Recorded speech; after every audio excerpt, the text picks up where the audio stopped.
Local is important. Trust local. Think local. Choose local.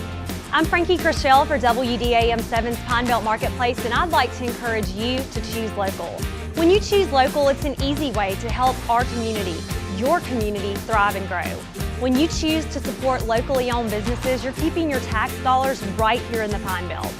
So really, it's up to you. You can choose it, or we'll all lose it.